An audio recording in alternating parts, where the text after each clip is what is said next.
अस्सलाम वालेकुम। Career watch के साथ आपका ट्रेनर मोहम्मद इतरतुल्लाह आपके सामने। ये प्रोग्राम जनाब आप देखते हैं www.rah.tv एक वेबसाइट है RAAH.tv के ऊपर। हमने अब तक बात की है कैरियर चूज़ कैसे किया जाए, कैरियर प्लानिंग टूल्स कौन कौन से अवेलेबल होते हैं, उनको कैसे इस्तेमाल किया जाए। अब जिन टॉपिक्स पे हम बात करेंगे आज, जिस पे हम बात करने वाले हैं वो है career backup plan.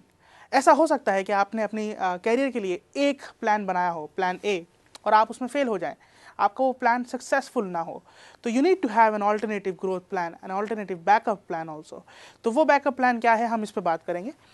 There are so many external factors that keep affecting businesses. ऐसे बहुत से फैक्टर्स होते हैं जो आपके बिजनेस को अफेक्ट कर रहे होते हैं और जिसकी वजह से आपके बिजनेस के हालात, सिचुएशंस बदलती रहती हैं।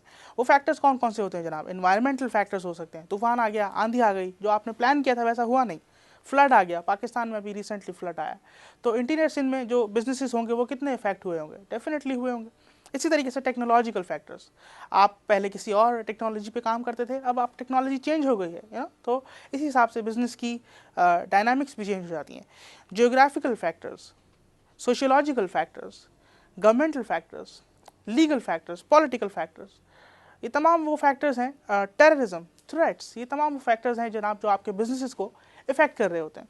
तो ये तमाम फैक्टर्स जब बिजनेसेस को इफेक्ट कर रहे होते हैं तो ऐसा ज़रूर पॉसिबल है कि जब आपने आज जो प्लानिंग की हो तो वो प्लानिंग आपने इन तमाम फैक्टर्स को मद्देनज़र रखते हुए की हो, लेकिन बाद में हालात बदल जाएं, पॉलिटिकल सिचुएशन चेंज हो जाए, geographical, sociological, legal factors, political situations, terrorism threats, environmental factors, ये वो तमाम फैक्टर्स हैं जो आपके कंट्रोल में नहीं है। ये तमाम अगर चेंज हो गए तो फिर हो सकता है आपका प्लान जो है वो एज इट इज़ इम्प्लीमेंट ना हो सके। तो उसी के लिए हम बात करेंगे, do you have a backup plan for your career.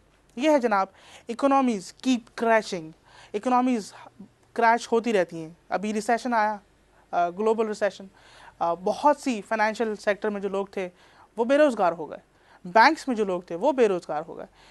Do you have an alternate growth plan for your self? मेरा सवाल आपसे, do you have a parallel growth, parallel career, कोई ऐसी चीज़, कोई ऐसा काम जो आप साथ साथ कर सकें? जैसे फॉर एग्जांपल अगर मैं अपनी एग्जांपल दूं तो I work for international training company full time, then I have a corporate training culture, career also, and then I do some workshops for universities, then I'm doing a TV program over here also. So I have 2-3 different careers which I'm pursuing on the same time. तो इसीलिए आपके पास backup plan होना बहुत ज़रूरी है। इसी तरीके से what else are you good at, आप क्या इसके अलावा क्या कर सकते हैं? आपने जनाब बैंक में जाना था तो आपने बैंकिंग की प्लानिंग की होगी, आपने इंजीनियर बनना था तो आपने इंजीनियर की प्लानिंग की होगी। You need to have something in backup. Let's say अगर आप इलेक्ट्रिकल इंजीनियर बनना चाहते हैं और इलेक्ट्रिकल में आपको जॉब्स नहीं मिल रही हैं, तो ऐसा कौन सा काम है जो आप कर सकते हैं उन्हीं तमाम स्किल्स को इस्तेमाल में लाते हुए? Push yourself to think more. जब आप बैकअप के बारे में सोचते हैं, जो मैंने पहले लूप वाली बात की थी कि इंसान के दिमाग की एक यू कैन से कैपेबिलिटी है, एक पावर है कि जब हम किसी चीज़ पे फोकस करके सोचना शुरू करते हैं तो हम उसकी डेप्थ तक पहुंच जाते हैं। लेकिन यही चीज़ आपको नेगेटिव इफेक्ट भी कर सकती है कि जनाब आपने एक चीज़ पे इतना सोचा कि जब आप दूसरी चीज़ के बारे में सोचना शुरू कर रहे हैं तो आप उस लूप से बाहर नहीं निकल पा रहे। तो you need to actually push yourself to think more. Then anticipate changes in the wind. जो आपको हालात बदलते हुए नज़र आ रहे हैं, अगर जॉब मार्केट के अंदर आप जिस करियर को परसू करना चाह रहे हैं उसमें अगर हालात बदलते हुए आपको नज़र आ रहे हैं तो आप उसको पहले से फोरसी करें, अपकमिंग चैलेंजेस को, उनको एंटिसिपेट करें कि वो क्या क्या चेंजेस हैं जो होने वाली हैं। Take advices with from your mentors, from your teachers, from professionals who you are in contact with. Take advices from your bosses, there are so many bosses who are actually good mentors also, तो आप उनसे advices ले सकते हैं। And discuss and write it down. आप लिखिए जो career planning आपने अपने प्लान ए के लिए की थी उसी तरह की प्लानिंग आपको प्लान बी के लिए भी करनी पड़ेगी। और मैं अपनी वर्कशॉप्स में, अपने प्रोग्राम्स में लोगों को इनकरेज करता हूं कि you need to have actually not only plan B but you need to have plan C and plan D also. हो सकता है कि आपका प्लान बी भी फेल हो जाए, तो फिर क्या करेंगे? तो you have to actually push yourself to think मोर।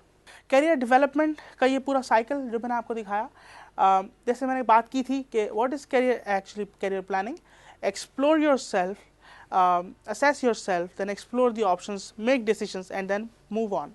इसी तरह का कुछ मिलता जुलता साइकिल है। एक्सप्लोर फर्स्ट स्टेप है इसका जनाब, assessing yourself। आप अपने आप को assess करें, जिसमें हमने काफ़ी बात की है स्ट्रेंथ्स वीकनेसेस के ऊपर।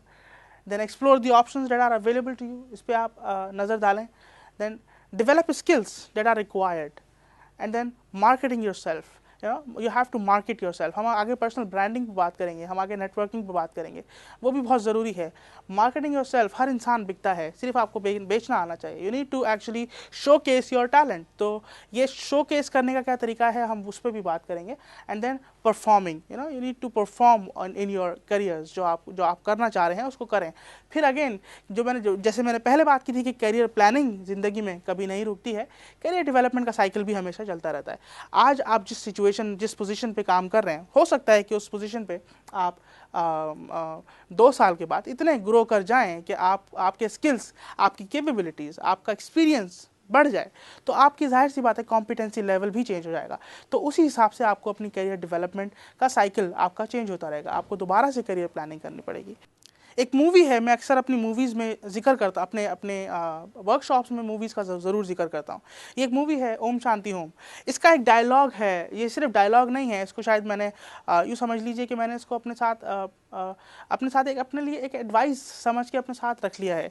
इतनी शिद्दत से तुम्हें पाने की कोशिश की है कि कायनात के हर जर्रे ने मुझे तुमसे मिलाने की साजिश की है. You need to have passion and commitment, determination, perseverance. आपके अंदर इतनी शिद्दत, इतनी तलब होनी चाहिए अपने पैशन को परसू करने की कि आपके साथ का जो आपकी इन्वायरमेंट है, आपकी सराउंडिंग्स हैं, actually they start going into your favour. If not these surroundings are not going into your favour, maybe हो सकता है कि आप शायद प्लानिंग में फेल हो गए हैं, आपने राइट करियर चूज़ नहीं किया है. बट इसमें यकीनन ताकत है. अगर आपके अंदर वो शिद्दत है कुछ कर दिखाने की, कुछ अचीव करने की, अपने पैशन को फॉलो करने की, अपने करियर में सक्सेसफुल होने की, अगर आप फोकस्ड हैं तो आप ये तमाम काम आराम से कर सकते हैं.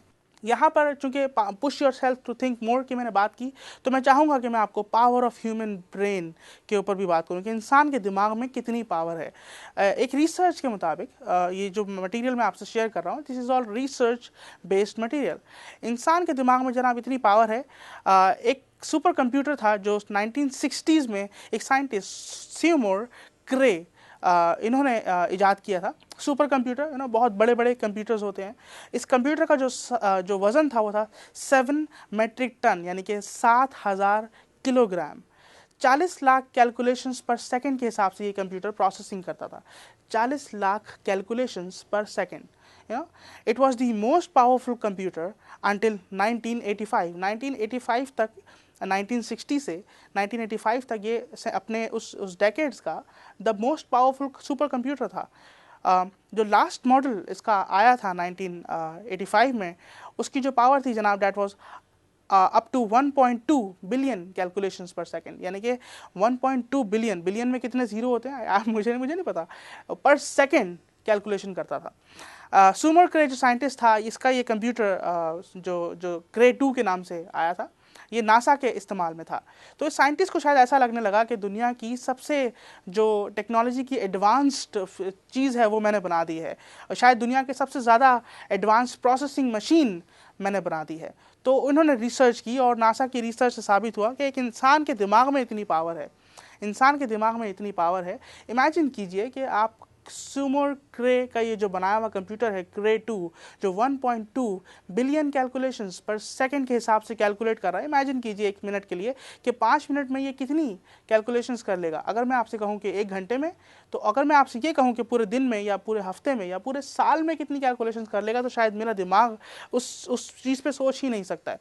इंसान के दिमाग में इतनी पावर है जनाब कि 100 years ऑफ सुमर Cray 2 computer, 100 years of Cray 2 computers equals to 1 second calculation of human brain. यानी कि इंसान का दिमाग जो 100 साल में क्रे 2 कंप्यूटर परफॉर्म करता है, इंसान का दिमाग इतनी कैलकुलेशंस 1 सेकेंड में कर रहा होता है. इमेजिन कीजिए कि हमारे दिमाग में कितनी पावर है. तो when you are pushing yourself to think more, तो आप एक्चुअली you have to believe in yourself. आपको अपने अंदर बिलीव करना पड़ेगा. आपको अपने अंदर ये लाना पड़ेगा जनाब, सेल्फ बिलीव, सेल्फ कॉन्फिडेंस कि मैं कर सकता हूँ, तभी आप कर सकते हैं. इसको एक शायर ने बड़े अच्छे तरीके से कहा है, मैं खुद भी नहीं अपनी हकीकत से शनासा, गहरा है मेरे बहरे ख्यालात का पानी। मे बी ये शेर उस शायर ने किसी और पर्सपेक्टिव से, किसी और कॉन्टेक्स्ट में बोला हो, लेकिन अगर आप इसको अपनी सेल्फ एनालिसिस के ऊपर रख के देखें तो उसमें बहुत बड़ी बात है कि इंसान के अंदर बहुत से हिडन पोटेंशियल्स होते हैं, बहुत सी ऐसी स्ट्रेंथ्स होती हैं, बहुत सी ऐसी कोर कॉम्पिटेंसीज होती हैं जो इंसान को खुद नहीं पता होता। तो you need to explore your strengths, your potentials, ताकि आप अपना डिसीजन बेहतर तरीके से ले सकें। अब जिस बारे में हम बात करेंगे वो है जनाब evaluating job market and actually how to find jobs, हम इस पर भी बात करेंगे। तो इवैल्यूएटिंग जॉब मार्केट में सबसे पहला जो मेरे पास है, आप न्यूज़पेपर्स पढ़ें, and not necessarily newspapers, local newspapers, आप इंटरनेशनल न्यूज़पेपर्स भी पढ़ें, ताकि आपको पता चले कि एक्चुअली ग्लोबल इंडस्ट्री में हो क्या रहा है, ग्लोबल ट्रेंड्स क्या चल रहे हैं। आपको पता चलेगा कि जनाब वो कि एडवांसमेंट किस फील्ड्स में हो रही है और पाकिस्तान में एडवांसमेंट किस फील्ड में मुमकिन है। इकोनॉमिक आर्टिकल्स छपते हैं, जैसे डॉन का EBR आता है, इकोनॉमिक बिजनेस रिव्यू। इसी तरह से बहुत से आर्टिकल्स इकोनॉमी से रिलेटेड आ रहे होते हैं अखबारात में। आप उन तमाम आर्टिकल्स को पढ़ेंगे तो आपको पता चलेगा कि एक्चुअली इंडस्ट्रीज़ में काम कैसे हो रहा है और कितनी ग्रोथ हो रही है। तो what you have to find out industry evaluation करते वक्त आपको जो मालूम करना है जनाब, that is where are the best job opportunities available. दुनिया के, पाकिस्तान के किस खत्ते में, किस शहर में, किस सूबे में बेस्ट जॉब अपॉर्चुनिटीज़ हैं, जब आप अपना एनालिसिस कर रहे होंगे, जब आप प्लानिंग कर रहे होंगे। इसी तरीके से विच इंडस्ट्रीज स्ट्रॉन्गर, कौन सी इंडस्ट्री है जहाँ पर ज़्यादा अच्छी तरीके से ग्रोथ हो रही है। Which part of the country the industry is booming. Pakistan के या इस मुल्क के किस पार्ट में, किस हिस्से में, किस शहर, किस सूबे में उस इंडस्ट्री में बूम है।